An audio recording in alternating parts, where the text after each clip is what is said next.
Hi friends, இன்னைக்கு நம்ம பார்க்க போகிறது என்ன அப்படின்னு சொல்லி பார்த்தீங்கன்னா, ஒரு பயனுள்ள வீடியோ தான். உங்ககிட்ட எந்த உறவாக இருக்கலாங்க, பேசாமல் வெறுத்துட்டு போய் இருக்கிற அந்த உறவுகள் உங்களை அதிக அளவு அன்பு வச்சு, உங்கள் மேலே அதிக அளவு மதிப்பு வச்சு, உங்களை நீங்க தேடி போகாம அவங்களே தேடி வந்து அன்பா நடந்துக்க இதை மட்டும் எழுதினா போதும். கண்டிப்பா அவங்க உங்களை தேடி வருவாங்க.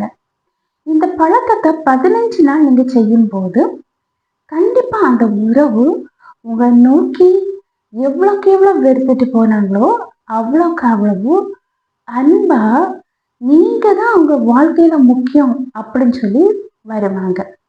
இது உங்க வாழ்க்கைக்கு பயனுள்ளதா இருக்கும் அப்படின்னு சொல்லி நினைக்கிறேன். அதனால லாஸ்ட் வர ஸ்கிப் பண்ணாம பாருங்க. இப்ப நம்ம வீடியோக்குள்ள போகலாமா?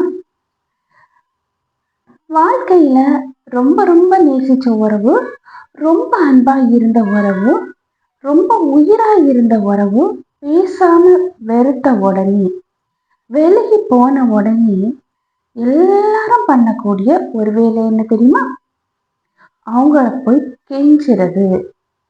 ஏன் என்கிட்ட பேசல அப்படின்னு சொல்லி காரணம் கேட்கறது. நீ பேசலைன்னா என்னால இருக்க முடியல அப்படின்னு சொல்லி அவங்க கிட்ட போய் கால் பண்ணி கேட்கறது, பின்னால துறக்கிறது, இதெல்லாம் நடந்துட்டு இருக்கும். உண்மையா இல்லையா? உண்மைதானே? இப்படி நீங்க நேசிச்ச உறவை நீங்க இப்படி துரத்துறதுனாலயோ கெஞ்சுறதுனாலயோ காரணம் கேட்கறதுனாலயோ அவங்க வரப்போறது கிடையாது. அவங்கள நினைச்சு நீங்க அழுதுட்டு இருக்கிறதுனாலையும் வரப்போறது கிடையாது. இதை முதல்ல புரிஞ்சுக்கணும்.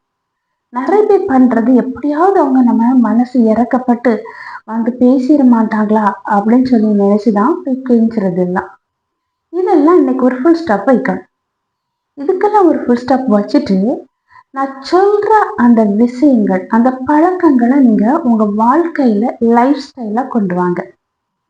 இது ஈஸியா தான் இருக்கும். சின்ன சின்ன பழக்கங்கள் தான். இப்படி நம்ம கொண்டு வரும்போதே நம்மள வேண்டாம், தேவையே கிடையாது அப்படின்னு சொல்லி வெறுப்புல இருக்கிறவங்க வர உங்களை தேடி வருவாங்க. ஆனா எவ்வளவுதான் வெறுப்புல இருந்தாலும் உண்மையான அன்பு தேட விடாது. ஓகேவா?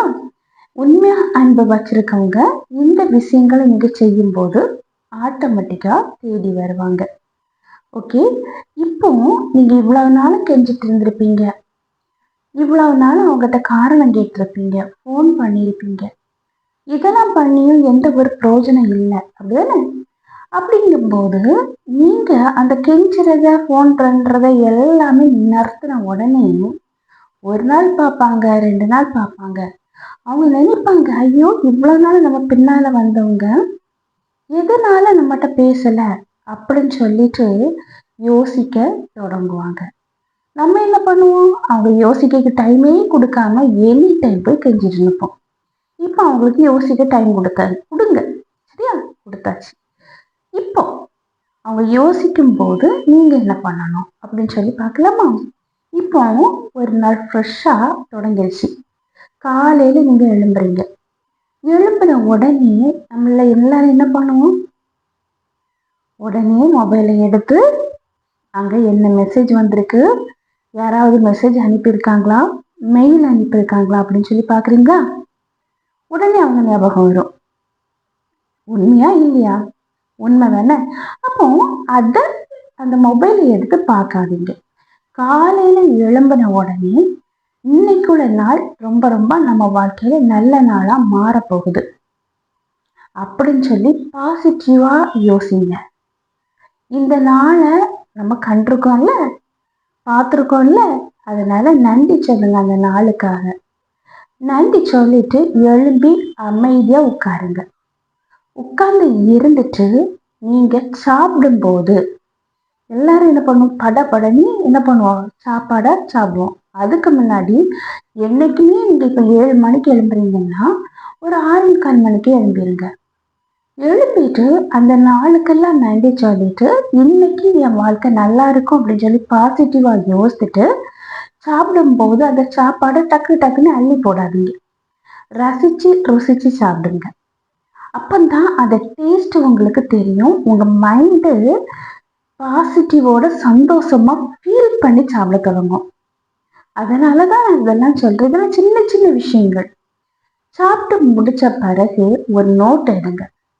அந்த நோட்ல உங்க கோல் என்ன அப்படிங்கறத கிளீனா எழுதுங்க. கோல் இல்லாம ஏதாவது ஒரு நோக்கம் இருக்கும். அந்த நோக்கம் இல்லாம வாழவே கூடாது. அதனால உங்களுக்குன்னு ஒரு நோக்கத்தை உருவாக்குங்க. உங்க வாழ்க்கை தகுதியா அழகா மாறணும். நம்ம யாரையும் தேடி போகக்கூடாது.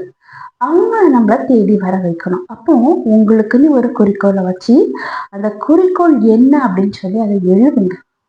எழுதிக்கிட்டு லாஸ்ட்ல இன்னைக்கு நான் இதெல்லாம் பண்ண போறேன் அப்படின்னு சொல்லி என் வாழ்க்கைக்காக இதெல்லாம் பண்ண போறேன். ஆனா அவங்கள கெஞ்சக்கூடாது, கொஞ்சம் கூடாது, போன் கால் பேசக்கூடாது. எழுதுங்க. எழுதிட்டு அந்த இதை அடையணும் அப்படின்னு சொல்லி மனசுக்குள்ளே இன்னைக்கு நான் செய்து முடிப்பேன் அப்படின்னு சொல்லி யோசிச்சுட்டு அதுக்கு பிறகு உங்களுக்கு நீ கொஞ்சம் டைம் ஒதுக்கணும். உங்க டைம் ஒதுக்கிட்டு தனியா இருங்க. தனியா இருந்துட்டு யோசிங்க. இன்னைக்கு இவ்வளவு நாள் நம்மளை வெறுத்துட்டு இருக்காங்களே, இவ்வளவு நாள் நம்ம போய் கெஞ்சினோமே, ஆனாலும் எந்த ஒரு பிரயோஜனமும் இல்லையே. நம்ம கெஞ்சுறதுனால நம்ம வாழ்க்கையில என்ன நடந்து, அவங்ககிட்ட போய் காரணம் கேட்டதுனால நம்ம வாழ்க்கையில என்ன நடந்து, எதுக்காக அவங்கள நம்மள வெறுக்கிறாங்க, இப்படிப்பட்டதெல்லாம் நீங்க யோசிக்கும் போது உங்களுக்கு அங்க ஒரு கிளீன் வந்திருக்கும். உங்க மதிப்பு என்ன அப்படின்னு சொல்லி உங்களுக்கு தெரியணும். அதுக்கு உங்க கூடவே நீங்க பேசணும். லைட்டா நடங்க, தனிமையில நடங்க. ரெண்டு யாருமே தேவையில்லை. தனியா நடக்கும் போதே உங்களுக்குள்ளே நீங்க யோசிங்க. நம்ம வாழ்க்கையில என்ன நடந்துட்டு இருக்கு, நம்மளை சுத்தி என்ன நடக்கு, நம்ம இவ்வளவு நாள் எப்படி வாழ்ந்திருக்கோம் அப்படின்னு சொல்லி அதை பற்றி யோசிங்க.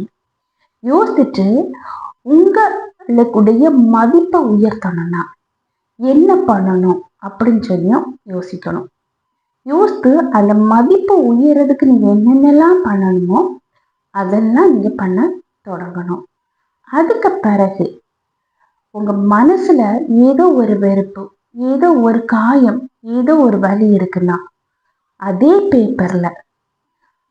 பேப்பர்ல என்னென்ன வலி இருக்கோ, என்னென்ன காயங்கள் இருக்கோ, என்னென்ன எதிர்பார்ப்பு நிறைவேறலை எல்லாம் எழுதுங்க. ஒண்ணு விடாம எழுதிட்டு எல்லாத்தையும் எழுதி முடிச்ச உடனே அதை வாசிக்க வர தேவையில்லைங்க. அதை அப்படியே எடுத்து கசக்கி கிழிச்சு குப்பை தொட்டியில போடுங்க. குப்பை தொட்டியில போட்டுட்டு என்னுடைய மன கஷ்டம் இதோட முடிஞ்சு, என்னுடைய மனசுல இருக்கிற பாரங்கள் இதோட முடிஞ்சு அப்படின்னு சொல்லி யோசிச்சுட்டு நல்லா ஸ்மைல் பண்ணுங்க. அப்போ இப்படி பண்ணும்போது உங்களுக்குள்ள மனசுக்குள்ள ஒரு சந்தோஷம் வரும், ஒரு சமாதானம் வரும். அதுக்காகத்தான் இதை பண்ண சொல்றேன். சரியா? அப்போ இதெல்லாம் முடிச்ச பிறகு உங்க வாழ்க்கை ஃப்ரெஷ். உங்க வாழ்க்கையில முன்னேற நீங்க போறீங்க. உங்களுக்குன்னு ஒரு கோலே இல்லாம உங்களை வேண்டாம்னு ஒதுக்கி தள்ளுனவங்க பின்னால ஓடிட்டு இருந்த நீங்க உங்களுக்குன்னு ஒரு கோல் வச்சிருக்கீங்க. அதை நோக்கி ஓட தொடங்குங்க. உங்களுக்காக நீங்க வாழுங்க. உங்களை லவ் பண்ணுங்க. உங்களுக்கு என்னென்னலாம் பிடிக்குமோ அதுக்கு தனியா டைம் ஒதுக்குங்கன்னு நான் சொல்லுவேன். உங்க மனுஷனுக்கு ஏதாவது ஒரு பிடிப்பு இருக்கும், அதுக்காக டைம் ஒதுக்கி அதுல நீங்க டைம் செலுத்தும் போது, ஒரு கவனத்தை செலுத்தும் போது உங்களுக்கு மனசுக்குள்ள ஒரு சந்தோஷம் இருக்கும். அதே போல ஒரு தொழிலை தொடங்கும் போது மனசை அலப்பாய விடாதீங்க. ஒரே மனசோட இதுல எப்படியாவது வெற்றி அடையணும், அதுதான் உங்க ஏமா இருக்கணும். அதுல நீங்க வெற்றி அடைவீங்க கண்டிப்பா. சாய்ஸ் வைக்காதீங்க. இந்த தொழில் இல்லைன்னா இந்த தொழில், இது இல்லைன்னா இது அப்படின்னு சொல்லி சாய்ஸ் மட்டும் வைக்காதீங்க. நிறைய பேர் பாருங்க, டிராயிங் கிளாஸ் போவாங்க, கூடவே ஸ்போர்ட்ஸ் கிளாஸ் போவாங்க, எல்லா கிளாஸுக்கும் போவாங்க. லாஸ்ட்ல எதுவுமே வின் பண்ணாத ஒரு சூழ்நிலை இருக்கும். ஒரு ஏம் இருந்ததுன்னா அந்த எய்ம்ல முழு கவனத்தை செலுத்தி வாழ்க்கையில முன்னேறுங்க. உங்க தகுதி நீங்களே உயர்த்துங்க. கண்டிப்பா உங்க தகுதி உயரும் போது உங்களை வேண்டான்னு சொன்னவங்க, வெறுத்தவங்க, உங்க மதிப்பே தெரியாம உங்களை விட்டு விலகி போனவங்க, உங்ககிட்ட பேசாம இருக்கிறவங்களும் உங்க உண்மையான அந்த மதிப்பை புரிஞ்சுட்டு உங்களுடைய வாழ்க்கை தர முன்னேற்றத்தை பார்த்துட்டு அவங்களே உங்களை தேடி வருவாங்க. முதல்ல இந்த பழக்கம் பயன்படுத்துறதுக்கு முன்னாடி கொஞ்சம் ஒரு மாதிரி தான் இருக்கும். ஆனா இதே நீங்க கொஞ்ச நாள் பழகிட்டீங்கன்னா இதே ஹேபிட் ஆகி உங்க வாழ்க்கையில ஒரு மகிழ்ச்சி வர்றதை நீங்க பார்க்கலாம். உங்க வாழ்க்கை முன்னேறத பார்க்கலாம். இது பேசாம போன எந்த உறவா இருந்தாலும் அந்த உறவுகள் தேடி வரவும், வாழ்க்கையில முன்னேறவும், உங்க குறிக்கோளை அடையவும், நீங்க நினைச்ச காரியங்களை அடையவும் இந்த டெக்னிக்கை நீங்க பயன்படுத்தினா கண்டிப்பா நல்ல ரிசல்ட் உங்களை தேடி வரும். ஓகே ஃப்ரெண்ட்ஸ், இந்த வீடியோ உங்களுக்கு பயனுள்ளதா இருக்கும் அப்படின்னு சொல்லி நினைக்கிறேன். நான் உங்களை நெக்ஸ்ட் வீடியோல மீட் பண்றேன். அதுவரை பை, see you. இந்த வீடியோ பிடிச்சிருந்ததுன்னா லைக் பண்ணுங்க, ஷேர் பண்ணுங்க, சப்ஸ்கிரைப் பண்ணுங்க, பக்கத்துல இருக்கிற ஆல்ங்கிற பட்டனையும் கிளிக் பண்ணிக்கிங்க. அப்பதான் நான் போடக்கூடிய வீடியோ உங்களுக்கு உடனுக்குடன் அப்லோட் ஆகும். நான் உங்களை நெக்ஸ்ட் வீடியோல மீட் பண்றேன். அதுவரை பை, see you.